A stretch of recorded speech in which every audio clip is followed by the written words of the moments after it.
আপনার বাসা কোথায়? আমি ভাই শিক্ষাবিদ সিরাজদি খানে। আপনি এদিকে যাচ্ছিলেন কোথায়? আমি ভাই বাসায় নিমতলা থেকে শিয়ালদিনগর বাসা আমার।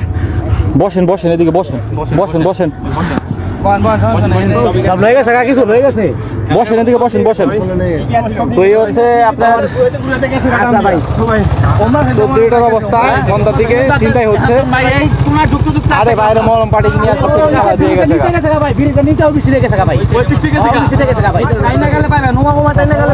আর পাইবো না, না না যাইবো ওদিক দিয়া, এদিক দিয়ে নিয়ে আইছে।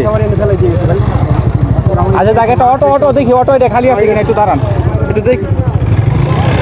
ওই যে একটা লোকের সিনো এই হচ্ছে চৌধুরীটার অবস্থা।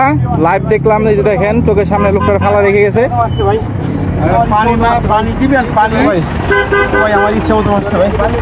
ওরা কি একা ছিল নাকি?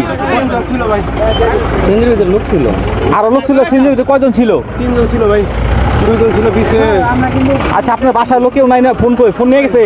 সব নিয়ে গেছে, সব নিয়ে গেছে, সব নিয়ে গেছে ভাই। আমার সব নিয়ে গেছে।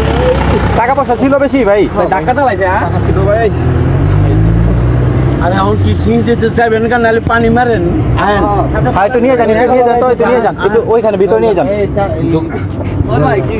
এই মলম ফলম দিয়ে ফালা দিয়ে গেছে। আঙ্কেল আপনি নিয়ে যান তো, ভিতরে নিয়ে যান। তো তোমার গাড়ি কি খাইলানি? তোমার গাড়ি খালি? 14 রোডে সন্ধ্যাবেলা ডাকাতি হয়েছে। তো আমরা ছিলাম, তো খুব ভয়ঙ্কর একটা রাস্তা 14 রোড, যেটা নিয়ে মানে সবসময় মানুষের ভিতরে আতঙ্ক। আপনার সবাই সাবধানে চলাফেরা করবেন। এই 14 রোডটা খুবই খারাপ। তা আপনি দেখতেই পাইলেন যে একটা মানুষের যা কিছু ছিল সাথে সাথে সব নিয়ে চলে গেছে।